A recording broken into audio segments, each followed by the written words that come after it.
গত 10 তারিখ পররাষ্ট্রনীতির সংস্কার নিয়ে আমার করা একটা এপিসোডের পর অনেকে অনুরোধ করেছেন যেন আমি ভারতের সাথে বাংলাদেশের কূটনৈতিক সম্পর্কের ভবিষ্যৎ এবং আমাদের করণীয় নিয়ে ভিডিও করি। আপনারা জানেন আমার গুরু খলিল ভাই, উনিও আমাকে ইমেলে তার যে মতামত জানাইছেন সেইখানেও তিনি বলছিলেন যে ভারতের সাথে কূটনৈতিক সম্পর্ক নিয়ে আমি সেইখানে কথা বলি নাই আগের এপিসোডে। ভারতের কূটনীতি বোঝা কোনো জটিল বিষয় না, কিন্তু আমার বুবু কাটাল রানী হাসিনা এই সহজ বিষয়টাকে আমাদের কাছে জটিল করে তোলার চেষ্টা করেছেন। অবশ্যই এটা ভারতেরই বুদ্ধি।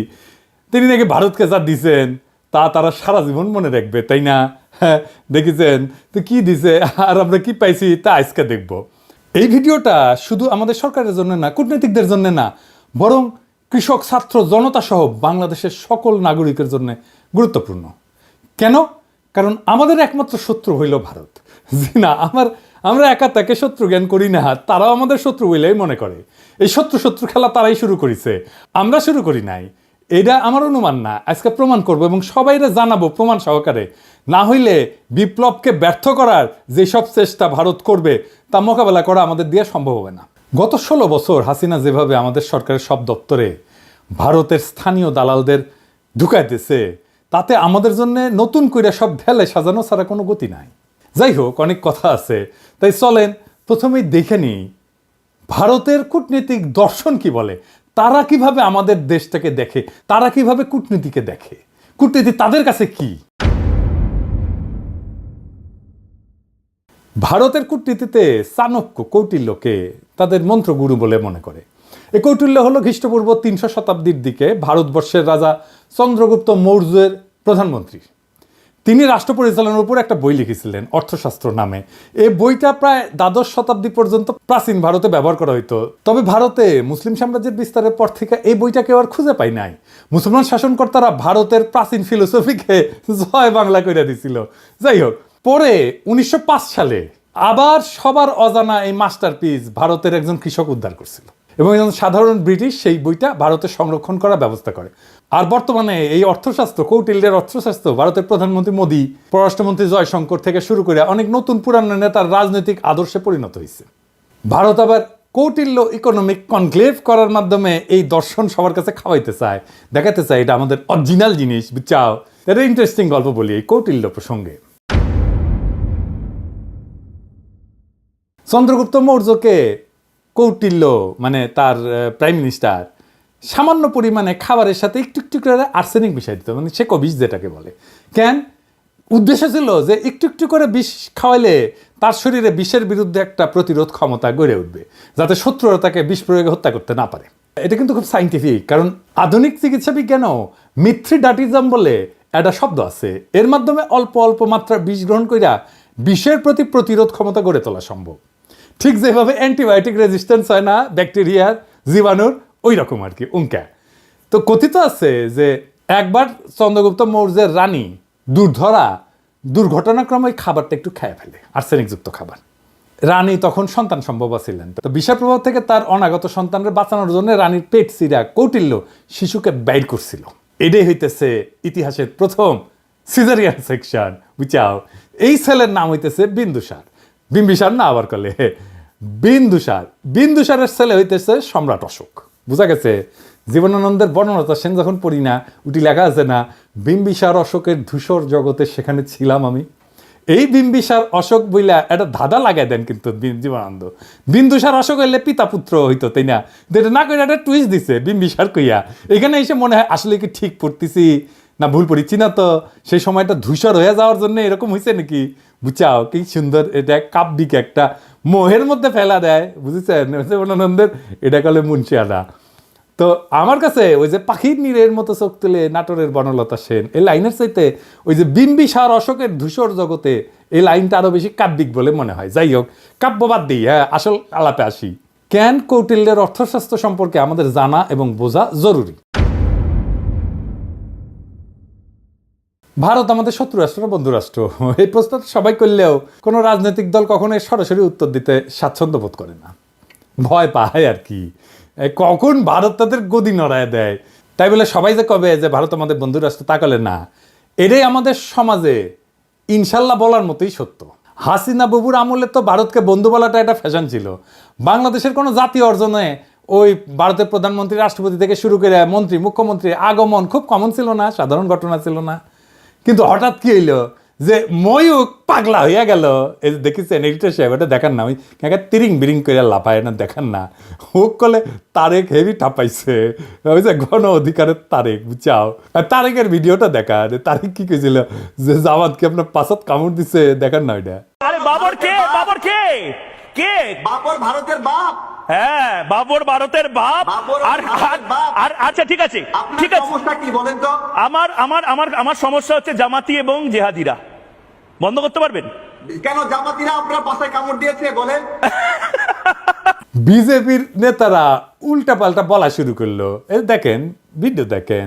বাংলাদেশের সঙ্গে যুদ্ধ ভারতের কাছে তো কয়েকদিনের ব্যাপার নয়, কয়েক মিনিটেই ফয়সলা হয়ে যাবে। তা আমরা বড় ভাই হিসেবে চিমটি কাটছে, আঁচড় কাটছে, সহ্য করছি, তো বেড়া আমরা দেবই। বাংলাদেশের সীমান্তে কাঁটাতারের বেড়া বসানোর দরকার হইল, দেখেছেন? আরো কত কি। আসলে বাংলাদেশের সাথে ভারতের কোনো বন্ধুত্ব সম্পর্ক নাই, কখনো ছিল না। তবে ভালো সম্পর্ক আছে তার সেবাদাসী হাসিনা, তার দল আওয়ামী লীগের সাথে। আমাদের পররাষ্ট্র মন্ত্রণালয়ে যারা ভারতে কাজ করেছেন তারা সবাই জানেন যে ভারত আমাদের কতটা নিচু চোখে দেখে। যারা ঘুরতে গেছেন, চিকিৎসা নিতে গেছেন, তারা জানেন যে মুম্বাইতে তো বাংলাদেশের পাসপোর্টধারীদের তারা হোটেলে বুকিং পর্যন্ত দেয় না, দেখেছেন? হাসিনার আমলেও ভারত শুধু আমাদের থেকে সুবিধাই নিছে, কিচ্ছু দেয় নাই। ট্রানজিট নিছে, চট্টগ্রাম পোর্ট দিয়া মালামাল পরিবহনের অনুমতি নিছে, বাংলাদেশকে ভারতের মনোপলিতে পরিণত করেছে, আমাদের সরকারি প্রতিষ্ঠানগুলোকে শেষ করে দিছে।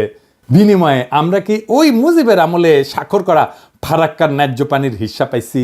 পাই নাই। আমরা কি হাসিনার আমলে তিস্তা চুক্তি দিয়া পানির ন্যায্য হিস্সা পাইছি? পাই নাই। তার কারণ কি? কারণটা হইতেছে কৌটিল্যের একটা থিওরি আছে, mandala theory. Mandala Nelson Mandela না, মান্ডালা মন্ডো থিওরি আর কি। তার মানে কোন রাজার পাশের রাজ্য তার বন্ধু না, পাশের রাজ্য হইল তার বন্ধু, বুঝছাও?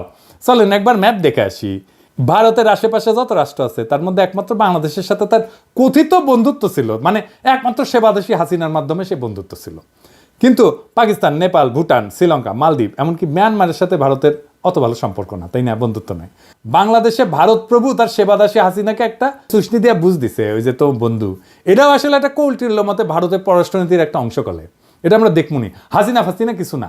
এটা বোঝার জন্য চলেন দেখি কৌটিল্যের পররাষ্ট্রনীতিতে কি লেখা আছে। কৌটিল্যের পররাষ্ট্রনীতিকে বলে 6-fold পলিসি, মানে 6 স্তরের পলিসি। এটা একটা সংস্কৃত খটোমটো বাংলা আছে, ষটগুণ্য সিদ্ধান্ত। যাই হোক, আমি ইংলিশটাই কব, কারণ ইংলিশে কইলে তো ঠিকই কইছি, তাই না? তো যাই হোক, এই 6-fold পলিসি অনুযায়ী পররাষ্ট্রনীতি 6 ভাবে পরিচালনা করা যায়, 6 ভাবে, বুঝছাও? কি কি? শান্তি, যুদ্ধ, নিরপেক্ষতা, আগ্রাসন, জোট এবং দ্বৈত নীতি। হ্যাঁ, বুঝছাও? 6টা। তো প্রথম আলাপ হইতেছে শান্তি নিয়ে, মানে কৌটিল্যের শান্তিনীতি কি কূটনীতিতে। কৌটিল্য কয় যে একজন রাজা তখনই শান্তি স্থাপন করবে যখন সে দেখবে যে শত্রু রাজা তার ক্ষতি করার সামর্থ্য রাখে। তার মানে হইলো দৌড়ের উপরে রাখতে পারলে ভারত শান্তির কথা বলবে, বুঝছাও?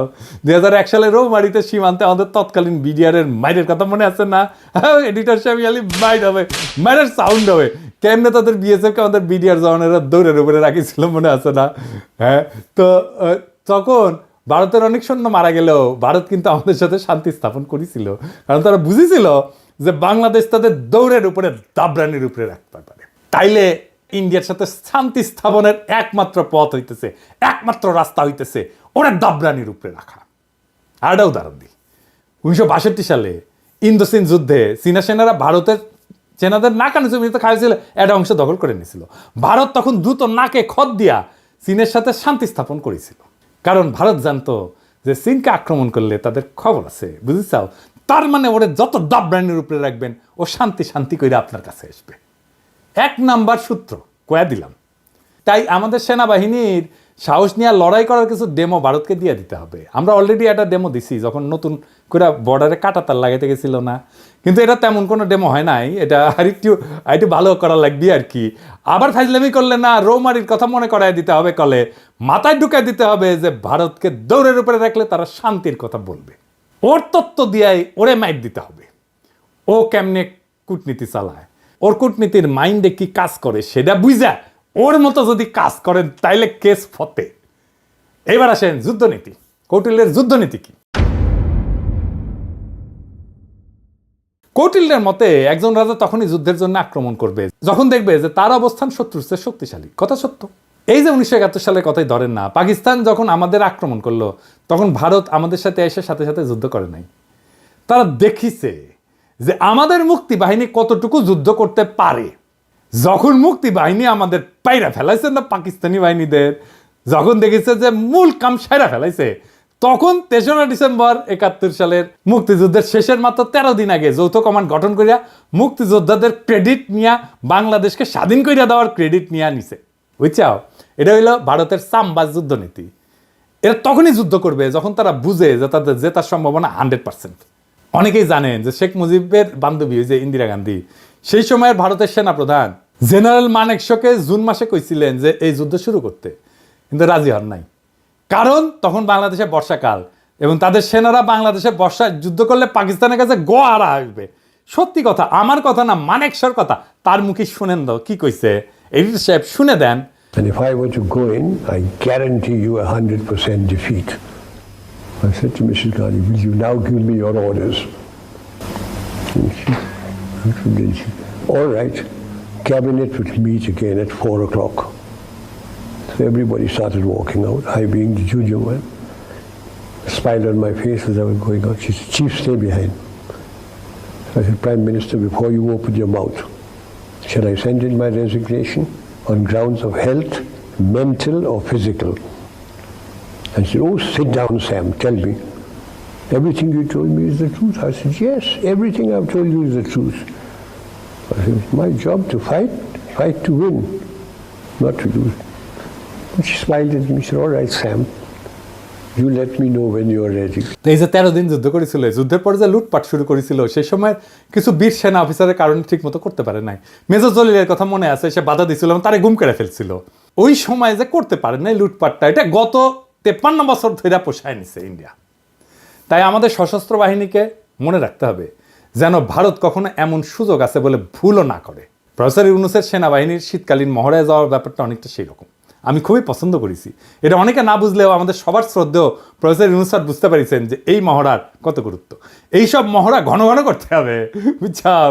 শুধু শীত না, বর্ষাতেও করতে হবে। যে শীত বর্ষা কিছুই যে ভারতের কোনো কাজে আসবে না, ওটা বুঝা দেওয়া লাগবে, বুঝছাও? ভারতের মনে যেন ভয় অটুট থাকে, তারা যেন কোনোভাবে বাংলাদেশকে আক্রমণের খায়েশ করতে না পারে। এখন কৌটিল্যের মতে ভারত এই যে যুদ্ধ নীতি, এটা কেমনে করবে? এটা 3 ভাবে করবে, 3 প্রকারে করবে। কি ভাবে?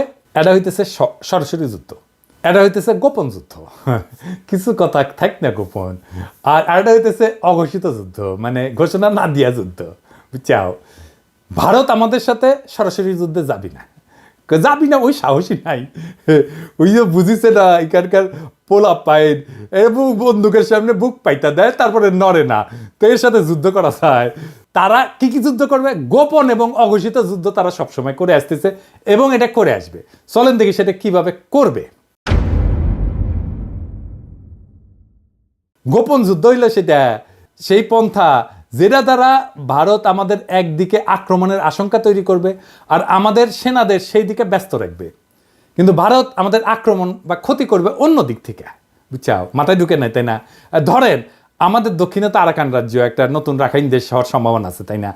ভারত রাখাইন দেশকে দিয়া বাংলাদেশের নাপ নদী সংলগ্ন বর্ডারে উত্তেজনা তৈরি করবে, আর আমরা যখন ওই দিকে সামলাইতে ব্যস্ত হয়ে যাব তখন উত্তরবঙ্গ বা অন্য কোনো বর্ডার দিয়া সে আক্রমণ করার চেষ্টা করবে। এটা বুঝতে ভারতের ওই হকার সাংবাদিক ময়ূক রঞ্জনের একটা ভিডিও দেখি, চলেন।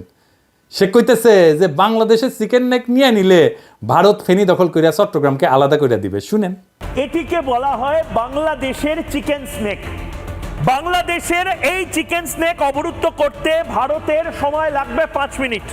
বাংলাদেশের চিকেন স্নেক এটা যদি কাট অফ করে দেওয়া হয় তাহলে গোটা বাংলাদেশের ভূখণ্ডের সাথে চট্টগ্রামের কোনো সম্পর্ক থাকবে না। এই ফেনীটা যদি কোনোভাবে কাট অফ হয়ে যায় বা দখল হয়ে যায় বা অবরুদ্ধ হয়ে যায়, গোটা বাংলাদেশের এত বড়, এত জেলা সহ যে বাংলাদেশ, সেই বাংলাদেশ থেকে কাট অফ হয়ে যাবে চট্টগ্রাম। এবার এটা মৌলবাদীদের কি করে লোকে বোঝাবে? অর্থাৎ ভারত আমাদের চট্টগ্রামের ভয় দেখাইতেছে যেন আমরা এদিক নিয়ে ব্যস্ত হইয়া যাই আর ভারত আমাদের অন্যদিকে মেরা দেয়, বুঝাও। কিন্তু সেই প্ল্যান তো আজকে ফাঁস করে দিলাম, তাই না? এবার চলেন অঘোষিত যুদ্ধ কেমনে ভারত করবে। এটা আসলে ভারতের সবচেয়ে পছন্দের যুদ্ধ, বুঝছাও। এই যুদ্ধে তারা তাদের সরকারি এজেন্ট, ধর্মীয় এজেন্টদের ব্যবহার করবে। তারা এই কাজ শুরুই করে দিছে। সরকারি চাকরিতে ভারতের দালালদের দিয়া অস্থিরতা তৈরি করেছে, ক্যাডারে ক্যাডারে দ্বন্দ্ব করেছে। এইটা প্রফেসর ইউনূসের সরকারকে কাজ করতে না দেওয়ার একটা কুবুদ্ধি। তাই আমি আগেও বলছি, এখনো বলি, ক্যাডারে ক্যাডারে দ্বন্দ্বের সমাধান করা জরুরি। এই ক্ষেত্রে কোনো কথা শোনা যাবে না, কঠোর হইতে হবে। যারা এই দ্বন্দ্ব ধৈর্য রাখতে চায় ওরা ভারতের দালাল। সবার অধিকার এবং প্রাপ্যতায় সাম্য দরকার। তারপর যদি আমলারা যদি কাজ ঠিক মতো না করে তাহলে পাছায় লাথি দিয়া চাকরি থেকে বের করে দেন। আমি গত ভিডিওতে তো পররাষ্ট্র অফিসারদের সুযোগ সুবিধার কথা কইছিলাম, তাই না? প্রশাসন ক্যাডার মনে হয় আমার উপর মাইন্ড করেছে যে দাদা তো ওদের কথা কইলে আমাদের কথা কিছুই কয় নাই। হ্যাঁ, এবার বুঝেন কেন বলছি। যতদিন ক্যাডার ক্যাডার দ্বন্দ্ব থাকবে ততদিন আমাদের সার্বভৌমত্ব ভারতের আগ্রাসী নীতির হাতে পরাজিত হওয়ার সম্ভাবনা থাকবে। এটা তো আমরা হতে দেব না, তাই না? তবে সুযোগ সুবিধা পাওয়ার পর আমার কূটনীতিক সহ 25 ক্যাডারের ভাই বোনেরা যদি কাজ না করেন আর ভারতের সামসামি না ছাড়েন তাইলে আপনাদের কলে খবর আছে, কইয়া দিলাম, বুঝছেন? আমি যখন ধরি না তখন কিন্তু কচ্ছপের কামড় দিয়া ধরি। আর একটা উদাহরণ দিই, ওই যে চিন্ময় প্রভুপাদের কথা মনে আছে না? ওরে দিয়া ভারত সুন্দর একটা গেম সাজাইছিল করলে যেন হিন্দুরা এই সরকারের বিপক্ষে কাজ করে। সাথে ভারতের কিছু বেতনভোগ বাংলাদেশি দালালও ছিল। ওই যে প্রথম আলো, তার দিল্লি স্টার, এটা আছেই। কিন্তু ইউনূস স্যার সেই ওগেরে আসার মেরে দিচ্ছে ভালো করে। একইভাবে দিল্লির সাতপন্থীদের দিয়া ধর্মপাল মুসলমান তাবলিগের সদস্যের মধ্যে মারামারি সৃষ্টি করছেন, সেটাও আমরা সামলাইছি করলে। এইরকম আরও আসবে, কিন্তু এখন আর লাভ হবে না, কারণ সবাই বুঝে গেছে যে ভারত কিভাবে এই কাজটা করে বা করবে। এইটা ভারতের অনেক প্রিয় মেথড, কিন্তু প্রিয় পদ্ধতি। ভারত আগেও তাই করেছে। 1975 সালে শেখ মুজিব জয় বাংলা করে দেওয়ার পরে ভারত আমাদের পার্বত্য চট্টগ্রাম এলাকায় শান্তি বাহিনীকে ফান্ড করেছিল, ট্রেনিং দিছে, তারপরে অশান্তি সৃষ্টি করেছে। আরে হারামজাদা কাদের সিদ্দিকী ওরে আশ্রয় দিচ্ছে। আদের সিদ্দিকী তার বাহিনী নিয়ে বাংলাদেশের ভেতরে আসে আক্রমণ করিত, এবং কাদের সিদ্দিকীর বাহিনীর সাথে আমাদের সেনাবাহিনীর যুদ্ধ হইতো। কিন্তু অনেকে গলে বীরুত্তম খেতাবও পাইছে, এবং আমাদের অনেক অফিসার মারা গেছে, সৈনিক মারা গেছে। আর এই হারামজাদা রাজনীতি করিচ্ছে, ওর তো এখন জেলে থাকা উচিত।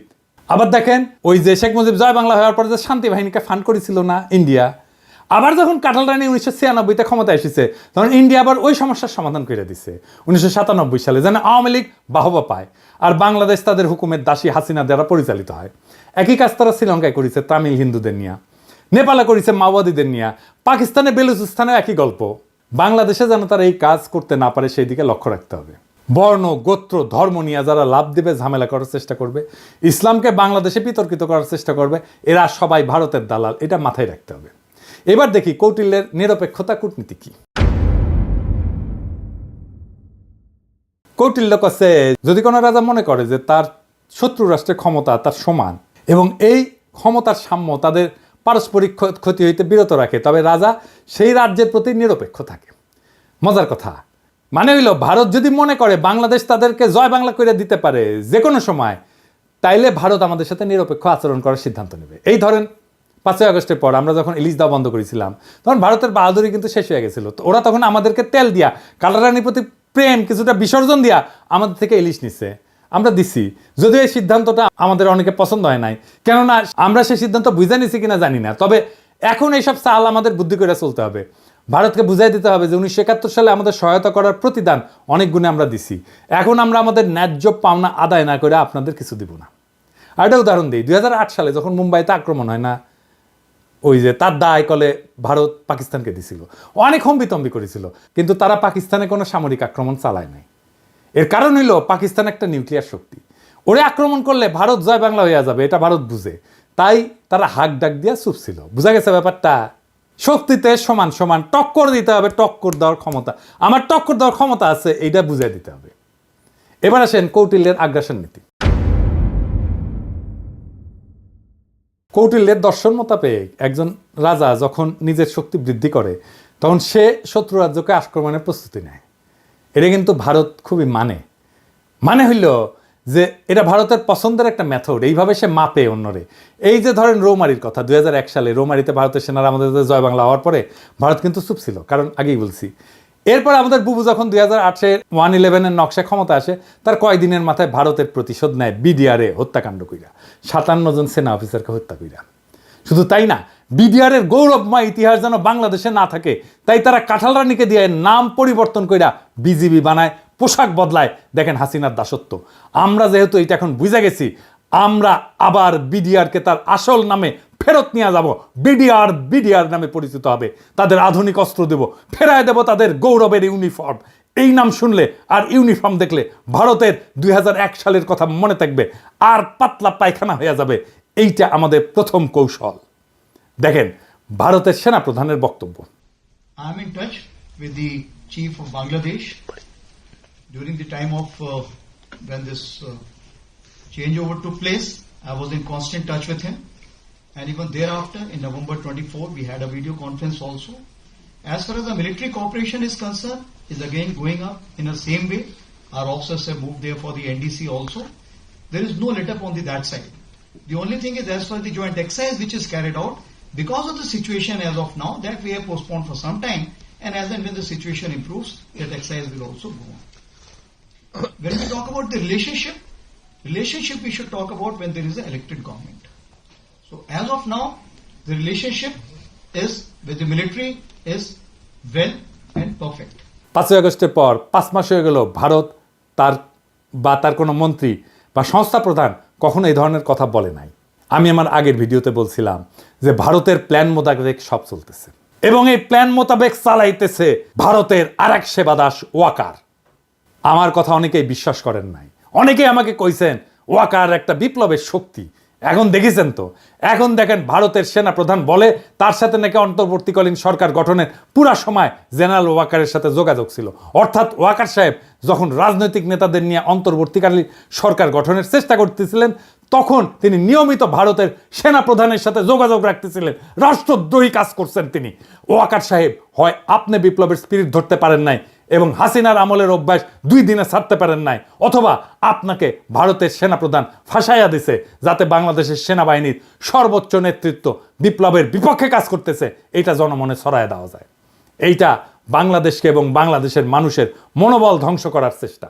এভাবেই গত 5 মাস ভারত নিজেদের কৌশল ঠিক করেছে এবং বাংলাদেশের সকল মানুষকে এটা বোঝানোর চেষ্টা করতেছে যে ভারত এখনো আমাদের প্রভু। এবং এইটা বোঝানোর জন্য তাদের প্রথম টার্গেট আমাদের হাসিনা বাবুর ফুফাতো বোনের জামাই সেনাপ্রধান ওয়াকার সাহেব। আমি অবাক হই যে সমস্ত সেনা সদর বা আন্তঃবাহিনী জনসংযোগ পরিদপ্তর এই নিয়ে কোনো কথা বলেন নাই, আর ভারতের দালাল বাঙ্গুয়েলিটারা বৈশাখী নিজেদের দেখতেছে আর নিজেদের হারানো প্রভাব পুনরুদ্ধারের স্বপ্ন দেখতেছে। প্রথম আলো গং এখন এইগুলা নিয়ে পুরা গল্প বানাবে ফায়াজ করিমের মতো। এইসব বাংলাদেশ বিরোধী ভারতীয় এজেন্টদের যেখানে দেখবেন সেখানেই এদেরকে জয় বাংলা কইরা দিতে হবে। এখন দেখেছেন তো জেনারেলদের বাসায় হাসিনার লোক, আওয়ামী লীগের লোকেরা লুকে আছে, দেখেছেন? ফ্ল্যাট মালিক কে? ফ্ল্যাট মালিক হচ্ছে মাহবুব সামদ চৌধুরী, মেজর জেনারেল। জি। উনি এখন বর্তমানে কোথায় আছে? উনি এসএসএফ আছে। এসএসএফ আছে, ডিজি। জি।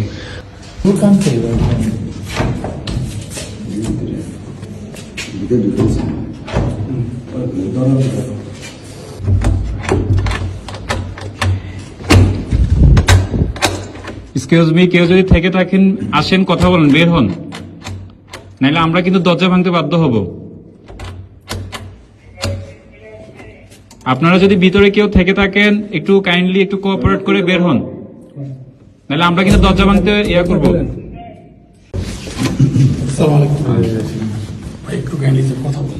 না না, কে? না না, please। কে? বলেন কে?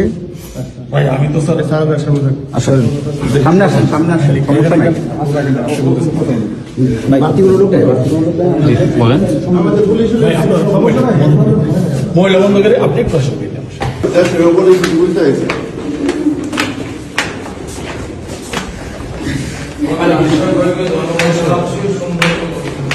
তো এখন কি করা লাগবে আমাদের এই সেনাবাহিনী নিয়ে? এর মধ্যে আমাদের সামরিক সক্ষমতা এমনভাবে উন্নীত করতে হবে যেন ভারত আমাদের ভয় পায়। ভারতের সামরিক শক্তি আমরা জানি, সেটা ওয়াকার সাহেবও জানেন। সামরিক বিষয়ে তাই এখানে বলতে চাই না, আমার সাথে যোগাযোগ করলে পরামর্শ দিয়ে দিব। তবে এটা বলতে পারি, আমাদের সশস্ত্র বাহিনীকে নতুন নতুন আধুনিক যুদ্ধ বিমান, ট্যাঙ্ক, যুদ্ধ সরঞ্জাম কিনতে হবে। মাঝে মাঝে সে সমস্ত মাল দিয়া একটু প্রশিক্ষণ করে তো ফুটেতে টুটেতে হবে আর কি, বুঝছাও। আর বলিছি এটা সাইবার ব্রিগেড করতে হবে আমাদের শক্তিশালী, তাইলে আমাদের পাতলা পায়খানা চলতে থাকবে। ভারত কিন্তু ফ্রান্স থেকে রাফেল কিনেছে, রাশিয়া থেকে কিনেছে সুখয় যুদ্ধ বিমান। আমাদের তো রাশিয়া আর ফ্রান্সের সাথে সম্পর্ক ভালো, যুক্তরাষ্ট্রের সাথেও ভালো, তুরস্কও আছে। ভারত এতদিন আমাদের আধুনিক যুদ্ধ সরঞ্জাম কেনার ব্যাপারে ভেটো দিয়ে আসছে করলে, এখন বুঝতে পারছেন তো কেন তারা ভেটো দেয়? এই কূটনীতির কারণে, কারণ ওরা চায় আমরা যেন সমরে শক্তিশালী হইতে না পারি এবং তাদের সেবা দাসী হিসাবে থেকে যায়। এরপরে আসেন কৌটিল্যের কূটনীতিতে জোট নীতি কি। কৌটিল্য বলে দিছে যে যখন রাজা যুদ্ধ করবে না তখন সে অন্য শক্তিশালী রাজ্যের সাথে জোট গঠন করবে এবং নিজেকে সেই শক্তিশালী রাজার হাত থেকে নিরাপদ রাখবে। ভারত কিন্তু এই কামটাও ঠিক মতো করে, মানে কৌটিল্যকে মাইনে চলে আর কি। এই যেমন ধরেন ভারতের সামরিক সহযোগিতার সম্পর্ক আছে রাশিয়া, ইসরায়েল আর যুক্তরাষ্ট্রের সাথে। এই 3 দেশ চাইলে যে কোনো সময় ভারতকে জয় বাংলা করে দিতে পারে। আবার লক্ষ্য করলে দেখবেন যে এই 3 দেশের সাথে যাদের শত্রুতা, ভারত কিন্তু তাদেরকে শত্রু মনে করে। এই 3 দেশের কমন শত্রু হইল মুসলিম দেশগুলা। ভারত এদের সাথে সন্ধি করার মানে হইল ভারত এদের সাথে মিলা মুসলিম বিরোধী শক্তি গঠন করতে চায়। ভারত এইসব দেশ থেকে সমরাস্ত্র কেনে, এদের সাথে মিলিটারি তথ্য আদান প্রদান করে। আমরা হয়তো ইসরায়েলের সাথে সম্পর্ক করতে না পারলেও বাকি 2 দেশের সাথে পারবো, সেই অবস্থা আমাদের আছে। আবার কাটাল রানী যেইভাবে আমেরিকার সাথে সম্পর্ক খারাপ করেছিল, তাতে এটা পরিষ্কার যে হাসিনা ভারতের নীল নকশা বাস্তবায়ন করেছে যেন বাংলাদেশের সাথে আমেরিকার সম্পর্ক ভালো না থাকে। আমরা এদের সাথে সম্পর্কের পাশাপাশি চীন, পাকিস্তান, সৌদি আরব, ইরান, তুরস্কের সাথে সামরিক সম্পর্ক তৈরি করব। এরা কেউ ভারতের সাথে সন্ধি করবে না, কিন্তু আমাদেরকে এরা ভালোবাসে, ঠিক কিনা বলেন? আমাদের সাথে সন্ধি করবে। এই সন্ধিগুলা হইলে তখন দেখবেন যে জয়শঙ্কর বাবাজি আর অজিত দোভাল কিভাবে দৌড়ের উপরে থাকে। আমাদের সামরিক কেনাকাটাগুলা আমরা এইসব দেশ থেকে করব। আর আমেরিকা, রাশিয়াকে সাথে নিতে হবে। এরা কিন্তু হিসাবি দেশ, এদের থেকে সমরাস্ত্র না কিনলে এরা আপনাকে কোনো সাপোর্ট দিবে না। ভারতে রাফায়েল আছে, আমরা F-16 কিনতে পারি। আবার ফ্রান্সের রাফায়েল অথবা রাশিয়ার সুখয় কিংবা চীনের চেংদু J-10 চার্লি কিনতে পারি, তাই না? তবে ফ্রান্সের রাফায়েল কিনলে আমি এনা খুশি হমুনি, তাই না? আমাকে এত আশ্রয় দিছে না ফ্রান্সের সরকার, ওদের কিছু করা লাগে না, আমাদের তো একটা দায়িত্ব আছে, কি বলেন? তো রাফায়েল কিনলে পিনাকি দাদা খুশি হয়ে যাবে নি, বুঝছাও? তো শুনেন, কেনা লাগবি না এখনই, খালি কেনার আলাপ শুরু করে দেন, দেখবেন ভারতের সীমান্তে কাঁটাতার বসানো থেমে যাবে। আমি গ্যারান্টি দিচ্ছি, লিখে দিচ্ছি, না হইলে আমার এসে কইেন। আলাপ শুরু করেন, খালি দেখেন তাদের রাষ্ট্রদূতের দৌড়াদৌড়ি শুরু করে দেবে ওই দেশে। তখন ওরাও ভারতকে তাদের ব্যবসার মধ্যে না আসার পরামর্শ দিয়ে বসায় দিবে। পাকিস্তানে আমাদের সামরিক কর্মকর্তাদের সফর একটা ভালো সংবাদ শুনলাম, তাদের থেকে J-71 যুদ্ধ বিমান কেনার আলাপ চলতেছে। বাংলাদেশ কিনলে তারা খুশি হবে। দক্ষিণ এশিয়াতে ভারত একটা সিপাই থাকবে। এইবার আসেন কৌটিল্যের দ্বৈত নীতি, এই জিনিসটা আবার কি? এটা সবচেয়ে মজার থিওরি। এটার মধ্যে একজন রাজা একই সময় একজনের সাথে যুদ্ধ আর একজনের সাথে সন্ধি, বুঝছাও? মানে হইলো ভারত একসাথে 2টা যুদ্ধ করতে পারবে না, করবেও না, কখনোই না। দেখবেন যখন পাকিস্তানের সাথে যুদ্ধ খেলে তখন অন্য কারোর সাথে সেই খেলা দেখায় না। গত 16 বছর তো আওয়ামী লীগ ভারতকে বাম্পার সুবিধা করে দিছিল, বাংলাদেশ তো তাদের দখলেই ছিল, তাই না? ভারত নিশ্চিন্তে অন্যদের সাথে ঝামেলা করে গেছে। এখন তো সেই মজা আর নাই। এখন আমরা ভারতের শত্রু সকল দেশের সাথে আলাদা আলাদা করে সম্পর্ক তৈরি করব। আধুনিক বিশ্ব ব্যবস্থায় সম্পর্কের অন্যতম মাধ্যম হইল ব্যবসা এবং বাণিজ্য, এই সম্পর্ক জোরদার করা। এবার আসেন আমাদের ভারত নীতি কেমন হবে, কি দিয়ে আমরা ভারতকে সাইজ করতে পারবো, ওরা দৌড়ের উপরে রাখতে পারবো, প্রত্যেক দিন দাবরানির উপরে রাখতে পারবো। এটা আমাদের জানা দরকার না? আসেন দেখি। অনেকে মনে করে আমরা ছোট দেশ, ভারত ছাড়া আমরা চলতে পারবো না। আরামজাদা, চলতে পারি কিনা তুই দেখ আমাদের দায়িত্ব দিয়ে দেখ পারি কিনা। আমি প্রফেসর ইউনূসকে কইব যে আপনি অনতিবিলম্বে সার্কের কার্যক্রম চালু করেন। দরকার হলে বাংলাদেশ সম্মেলনের ডাক দিবে, আয়োজন করবে, এতে সকল দেশের সাথে বাংলাদেশের সম্পর্ক উন্নত হবে। ভারত আসতে যাবে না জানি, কারণ তারা পাকিস্তানের সাথে এক টেবিলে আলোচনায় বসবে না। আমাদেরকেই সুযোগটা নিতে হবে। এই জন্যেই আমরা ভারতকে ছাড়াই সার্কের কাজ শুরু করব। দক্ষিণ এশিয়াতে ভারতের মহাজনগিরি ছুটাই দিতে হবে। দক্ষিণ এশিয়াতে পাত্তা না পেলে ভারতকে আর কোনো দেশই পাত্তা দিবে না। ভারত নিজেদের অনেক বড় হ্যাডম ভাবে। দেখেন তাদের পররাষ্ট্রমন্ত্রী কি বলে। I think I'm 1/5 of the world's population. I am what today the 5th or 6th largest economy in the world. I mean, forget the history, civilization bit, everybody knows that. But I think I'm entitled to have my own side. I'm entitled to weigh my own interests, make my own choices. And my choices will not be cynical and transactional, but they will be a balance of my values and my interests. There is no country in the world which disregards its interests. SAARC চালু হইলে দেখবেন ভারতের পায়জামা ঢিলা হয়ে গেছে, ওর ফিতা খুঁজে পাচ্ছে না। সাথে আমরা অবজারভার হিসেবে নিব চীন, রাখাইন, এইসব দেশকে, তারা খুশি হবে। আফগানিস্তানকে নিব, রোহিঙ্গা সমস্যার সমাধানে নতুন গতি আসবে। আর ইন্ডিয়াকে আমরা বাস দিতেই থাকবো। আগে কইছিলাম যে ভারত তার কোনো প্রতিবেশী দেশকে বন্ধু মনে করে না। আমরা ভারতকে বন্ধু মনে করার কোনো ঠেকা নাই আছে, ওরাই তো মনে করে না। আমাদের ভুলে গেলে চলবে না যে আমরা 18 কোটি মানুষের একটা বাজার, পৃথিবীর 8ম বৃহত্তম বাজার, আমাদের ক্রয় ক্ষমতা বিশ্বে 25তম। আমাদের এইখানে সবাই তার পণ্যের বাজার করতে চাইবে, সবাই। আওয়ামী লীগ বাংলাদেশকে ভারতের একক বাজারে পরিণত করছিল। বিগত 5 বছরে, বিশেষ করে কোভিডের পর ভারত থেকে আমাদের আমদানি কতটা বাড়িছে দেখেছেন? দেখেন, শুধু 2022 সালে ভারত থেকে বাংলাদেশ আমদানি করেছিল $14 বিলিয়ন, আর যেখানে বাংলাদেশ থেকে ভারত আমদানি করেছিল মাত্র $2 বিলিয়ন। মানে হইল হাসিনা বাংলাদেশের টাকায় ভারতের কোভিড থেকে হওয়া ক্ষয়ক্ষতি মিটানোর ঠিকানি ছিল। না হলে ভারতের এত দুঃখ কারণ দেখি না। ভারতের সাথে আমাদের ব্যালেন্স অফ ট্রেড হবে সমান সমান, লাগলে আমাদের পক্ষে বেশি হবে, কারণ ভারতের জনগোষ্ঠী আমাদের 10 গুণ। আমরা যা ভারত থেকে কিনবো, ভারতের আমাদের 10 গুণ কিনতে হবে আমাদের কাছ থেকে। ভারত আমাদের থেকে সমান সমান আমদানি না করলে আমরা ভারত থেকে পণ্য আমদানি বন্ধ রাখবো। ভারত থেকে আমরা সবচেয়ে বেশি আমদানি করি তেল, তুলা, পশুখাদ্য, মোটরযান ইত্যাদি। এইগুলো আমাদের নিকটবর্তী দেশগুলো থেকে সহজে আমদানি করা সম্ভব। আমরা এই সেক্টরগুলোতে চোখ রাখবো, আর এই সেক্টরগুলোতে ভারত থেকে আমদানি বন্ধ না করা হইলে আমরা দরকার হলে রাস্তায় নামবো, আবার সংগ্রাম করব। মেসেজ ক্লিয়ার, ভারতের একচেটিয়া আমদানি বাদ। লাগলে চীন থেকে আমদানি হবে, লাগলে রাশিয়া থেকে আমদানি হবে, ওদের সাথেও ব্যালেন্স অফ ট্রেডের অবস্থা ভালো না। তবে ভারতের শত্রু আমাদের বন্ধু হইতেই পারে, আর আমাদের সাথে ফাজলামি করলে আমরা চীনকে দিয়ে ভারতের কান চুলকাইতে পারবো। তখন ভারত বুঝবে যে কৌটিল্য আমরাও বুঝে গেছি, বুঝছাও। আর বুঝেছেন তো, আমি তো কইছিলাম যে রাশিয়া থেকে ট্রাক কেনা লাগবে। এই যে দেখেছেন না ট্রাক কত সুন্দর, দেখেছেন? রাশিয়া থেকে ট্রাক কেনেন, ইন্ডিয়ার ট্রাক দিয়ে কি করবেন? দেখেছেন, মুখে হাসি ফুটেছে। এই যে আমার ক্ষুদ্র ভাতারা খুশি হয়ে গেছে রাশিয়ার ট্রাক দিকে। তা আমাদের ভারত নীতি খুব সোজা। 1971-এর পর থেকে আওয়ামী লীগ যে চুক্তি করেছে ওইগুলো আমাদের পুনর্বিবেচনা করতে হবে। ভারত যদি কোনো চুক্তি না মানে, তাহলে আমরা সব চুক্তি বাতিল করে দেব।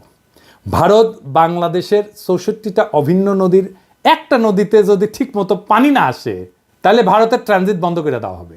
সীমান্তে ওদের শাকসবজি কাঁচামাল যেন পয়সা নষ্ট হয়ে যায়। একবার এই কাজ করে দেখবেন ভারত কিভাবে সোজা হয়ে থাকে।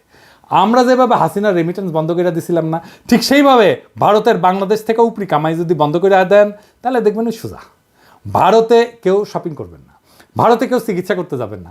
ভারতের টিভি চ্যানেল বাংলাদেশে চালানো হলে বাংলাদেশের টিভি চ্যানেলগুলো ভারতে চালাতে দিতে হবে। আমাদের টিভি চ্যানেল টাকা দিয়ে কিনতে হবে ওদের। এই বাজার হারানোর ভয় ভারতের মধ্যে ঢুকলেই দেখবেন সব ঝরঝরা। সেদিন দেখলাম বাংলাদেশ সরকার ভারত থেকে 1137 কোটি টাকার ডিজেল কিনবে বলে সিদ্ধান্ত নিচ্ছে। কি আর করবো, কি আর বলবো, বুঝতে পারছি না। জুলাই বিপ্লবের পরে আমাদের প্রায় 2000 ছাত্রছাত্রী প্রাণ হারাইলো ভারতের সেবাদাসী হাসিনার পুলিশের গুলিতে। এখন আমাদের ডিজেল কেনার জন্য আর ভারত ছাড়া কারোর চোখে পড়ে না। তো এই জ্বালানি উপদেষ্টার সাথে আমার অনেক বন্ধু বান্ধব ওনারা সম্মান টন্মান করে, সেজন্য কিছু কইছিলাম না এতদিন। কিন্তু বুঝেন জ্বালানি উপদেষ্টা সাহেব, কামটা আপনি খুব খারাপ করেছেন। আপনারা ওয়ার্নিং দিলাম, ডিজেল কেনার জায়গা পান না আপনি। হ্যাঁ, আরও তো 6টা দেশ থেকে তো ডিজেল তেল কিনতেছেন। এই যে দেখেন তো, ওই 6 দেশ থেকে ডিজেল কেনা যেত না কেন? ভারত থেকে তেল কেনার দরকার পড়লো, কুরকুরানিটা কই? জ্বালানি উপদেষ্টা সাহেব, আপনাকে জাতির সামনে এই প্রশ্নের উত্তর দিতে হবে। সামে সিকোনে প্রচুর কাম করিচ্ছেন কলে, নাইলে বিপ্লবী জনতা আপনাকে কেন বিশ্বাস করবে? ইউনূস স্যার, আপনি কি এই ব্যাপারে জানেন? নাকি বিএনপির সাথে সমঝোতা হওয়ার পর এখন বিএনপির চাপে আপনারা এই সিদ্ধান্ত নিতেছেন? নিলে জানান, আমরা তো আছি। যেই দল গত 10 বছরে মুরগির ক্ষোভ থেকে বাইরে যেতে পারে নাই, সেই দল এখন নিজেদের জুলাই আন্দোলনের মাস্টার মাইন্ড বলে, আবার ক্ষমতা আসার জন্য ভারতের সাথে আতাত করে, যেন ভারতের প্রভুত্ব বাংলাদেশে টিকে থাকে। এমনিতে আপনাদের জনসমর্থন কেমন এটা তো বুঝবার পারিচ্ছেন। মানে ওই দলকে কইতেছি যে আসতে চায় ক্ষমতায়, তারপরে যদি ভারতের দাস হিসেবে পরিচিত পান, তাহলে ক্ষমতা আসলেও সে ক্ষমতা ধরে রাখতে পারবেন না। হাসিনারে নামাইতে যদি 36 দিন লাগে, আপনারা 36 ঘন্টায় নামায় দেওয়া যাবে। খুব সাবধান, এটা ইন্টারনেটের যুগ, উন্নত প্রযুক্তির দুনিয়ায়, কিন্তু সরকার চালানোর অভিজ্ঞতা আপনাদের নাই। আমরা জানি কিভাবে কি করতে হয়, আপনাদের চেয়ে আমরা অনেক ধাপ আগে। আমাদের সাথে পরামর্শ করেন, নইলে কি করতে গিয়া কি খায়া ফিরে আসবেন তা কিন্তু বুঝবার পারবেন না। ভারতে আমাদের সব কাজ স্লো করে দিতে হবে, দূতাবাসে আমাদের লোকের সংখ্যা কমায় দিতে হবে। পররাষ্ট্র উপদেষ্টা এই জিনিসটা ভালো করে খেয়াল রাখবেন, ওই লোক দিয়ে আমাদের আসন্ন বন্ধু দেশের মিশনগুলোকে শক্তিশালী করেন। ভারত আমাদেরকে ভিসা না দিলে আমরা ভিসা দিব না, আমাদের দূতাবাসে আক্রমণ করলে আমরা ওদের শান্তিতে থাকতে দেবো না। ইউনুস স্যার তো ভদ্র মানুষ, আপনি না পারলে আমাদেরকে বলবেন, আমার ক্ষুদ্র ভ্রাতা এবং ভগিনীরা ভারতের পাশে আগুন ধরায় দিবে, লাগলে জায়গা মতো আগুন ধরায় দেব। আমাদের কোনো সরকারি কর্মকর্তা ভারতে প্রশিক্ষণে যাবে না। কেন যাবে না জানেন? আসেন বলি। কারণ এইসব প্রশিক্ষণ দেওয়া এতদিন ভারত আমাদের সব অফিসারদের প্রোফাইল বানিয়েছে, বুঝছেন? তাদের কার কি পছন্দ অপছন্দ, কারে পয়সা দিলে হবে, কারে মেয়ে ধরাই দিতে হবে, তা সব জানে এবং এই কাজ করেছেও। কিন্তু এই যে সানিউল কাদের দেখেছেন না, ধরা খেয়েছিল, তারা ইউএনএদেরকে ডিসিদেরকে নিয়ে গেছে দেরাদুনে, কূটনীতিকদেরকে পড়াইছে দিল্লিতে। তাই আমাদের সরকারি অফিসারদের বিশেষ করে যারা ভারতে প্রশিক্ষণ নিছে তাদের শুদ্ধি পরীক্ষা নিতে হবে, এবং এরা সব কয়টা বিক্রি হয়ে গেছে। আমাদের অফিসাররা ভারতে প্রশিক্ষণে গেলে তাদের অফিসারদেরকেও আসতে হবে এখানে। এটা অবশ্য ফরেন সার্ভিস একাডেমি করে, তবে এটা আরও বেশি করা দরকার। ভারতের অফিসারদের প্রোফাইল তৈরি করতে হবে, এবং এর একই সাথে আমাদের চরিত্র ঢিলা অফিসারগুলো আছে না, ওদের আপাতত কাজ করা বা পদায়ন থেকে বিরত রাখতে হবে। নইলে তারপর 2 পেগ মেরে আবার হোয়াটসঅ্যাপে ফ্যান খুলে দিবে, ভারত সেই সমস্ত ছবি জোগাড় করে তাদের বিয়ে গুপ্তচরগিরি করাইবে, বুঝছো? এটা ওদের একটা পলিসি করে। এখন আপনারা যেহেতু ভদ্রলোক, সেই জন্যে সুশীল, সেই জন্যে আপনারা ওদেরকে দূরে রাখেন যাদের চরিত্র ঢিলা। আমি যদি ফরেন মিনিস্টার হইলাম ইনি, তাইলে ওই হানি ট্র্যাপ ফেলা ইন্ডিয়ার মায়াগরে তাদের ডাবল প্রমোশন দিলাম ইনি। ইন্ডিয়া হানি ট্র্যাপে ফেলানো ছাড়া আর কিছু পারে না। তাই তাদের এই হানি ট্র্যাপ আইডিয়া জয় বাংলা করে দিতে হবে।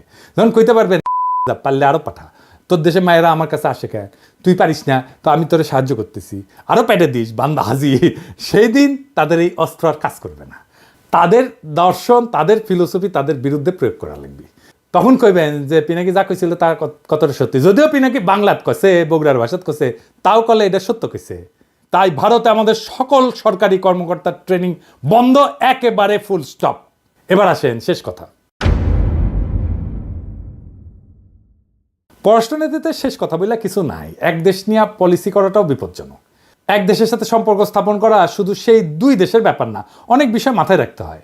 তবে ভারত যেহেতু স্পেশালভাবে আমাদের গত 53 বছর লুট করে গেছে, তাই আমাদের এখন সময় আসছে ভারতকে নিয়ে ভাবার, নতুন কইরা পলিসি তৈরি করার। কৌটিল্য ভারতের আইডিওলজিক্যাল গুরু কলে, তবে এমন গুরু ওদের অনেক আছে, কিন্তু কৌটিল্যের ব্যাপারটা একটু আলাদা। তাই ইউনুস স্যারকে আমি বলবো, আপনাদের সব সরকারি কর্মকর্তাদের কৌটিল্য পড়ান, বই পড়তে বলেন, পরীক্ষা নেন। ভারত যেভাবে আমাদেরকে সাইকোলজিক্যালি করাপ্ট করেছে না, আমরা এখন ওদের সাইকোলজি শিখবো তাদেরকে করাপ্ট করার জন্যে। আজকেই আর ফল আসবে না, কারণ সরকারে তাদের অনেক গোপন সেবাদাসী আছে। তবে এইভাবে আগাইলে আশা করা যায় আমরা 5-10 বছরের মধ্যে আমাদের হারানো মেরুদণ্ড আবার ফিরে পাবো। আর আওয়ামী লীগ হইল ভারতের দাস, দেশের শত্রু। এটা আজ আবার প্রমাণ করলাম, এটা দর্শন দিয়া করলাম। এইবার অনেকে তো বলে যে পিনাকি নাক বুঝেই বলে, তাদের জন্য সমালোচনার আহ্বান রইল। ভারতের পররাষ্ট্রনীতি আমি যেভাবে খুইলা দেখাই দিলাম, এটার বাইরে কোনো কথা আছে কিনা, ভারত নিয়ে যে দালালি করবে তাদের কলে খবর আছে। আপনারা সরকারি পদ্ধতি সামলান, আর আমি তাদের স্থায়ী সেবাদাসী প্রথম আলো আর ডেইলি স্টার দেখতেছি। এরাই মিডিয়াতে উল্টাপাল্টা লিখবে, মানুষকে ভারতের মুখাপেক্ষী করতে সব চেষ্টা করবে। আগাম কইয়া দিলাম আপনাদের প্ল্যান, চেষ্টা করে দেখেন, ফাল দিলে কলে খপ করে ধরবো, ধরে ফেলামো। জিয়াফতে এখন লোক হচ্ছে ক্যাঙ্কা, দেখেছেন? আজকে আয়োজিত হতে যাচ্ছে সামাজিক জিয়াফত। এই জিয়াফতের উদ্দেশ্য হলো শহীদ পরিবার, আহত সহযোদ্ধা এবং ছাত্র জনতাকে সম্মান জানানো। এই জিয়াফতে 5000-এর অধিক মানুষকে গরু জবাই করে খাওয়ানোর ব্যবস্থা করা হয়েছে। আমরা যদি চারপাশটা একটু দেখাই, আপনারা এই পাশটাই দেখেন কি পরিমাণ মানুষ এখানে স্বেচ্ছায় এসে উপস্থিত হয়েছে। তাদের উপস্থিতি প্রমাণ করে শহীদদের প্রতি সাধারণ মানুষের এবং আহতদের প্রতি সাধারণ মানুষের ভালোবাসা এবং আবেগ কতটা বেশি। বাড়ির সামনে কলে গরু ফেলামো আর জবদমু, গরু ফেলামো আর জবদমু, কাইন্দা কলে কুল পাবেন না, তখন আবার কয়েন না সাবধান করি নাই। ইনকিলাব জিন্দাবাদ।